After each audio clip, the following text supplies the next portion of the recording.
মোবাইলে ধারণ করা ফুটেজে দেখা যায় স্বাস্থ্য কমপ্লেক্স থেকে হাতে করে পুরান রড বের করা হচ্ছে, পরে সেগুলো ভ্যানে করে নিয়ে যাওয়া হচ্ছে।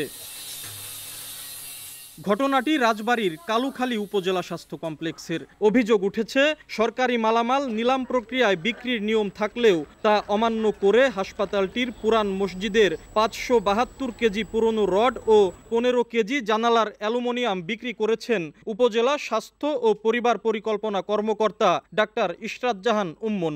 আর এ কাজে তাকে সহযোগিতা করেন হাসপাতালের ফার্মাসিস্ট শেখ আক্তারুজ্জামান।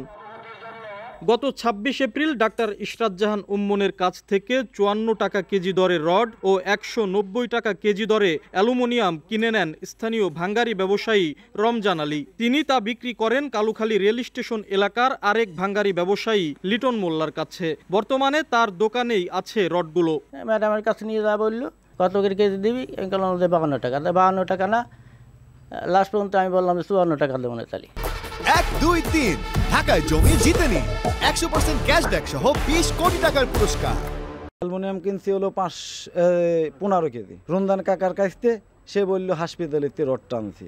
তবে হাসপাতাল থেকে কোনো রড ও অ্যালুমিনিয়াম বিক্রি করা হয়নি দাবি করলেও এ নিয়ে ক্যামেরার সামনে কোনো কথা বলতে রাজি হননি অভিযুক্ত স্বাস্থ্য কর্মকর্তা ডাক্তার ইশরাত জাহান উম্মন। তবে বিষয়টি তদন্ত করে ব্যবস্থা নেওয়া হবে জানালেন সিভিল সার্জন।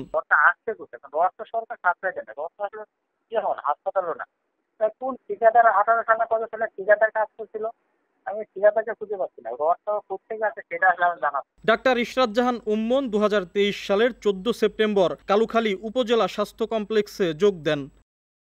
আশিকুর রহমান, সময় সংবাদ, রাজবাড়ী।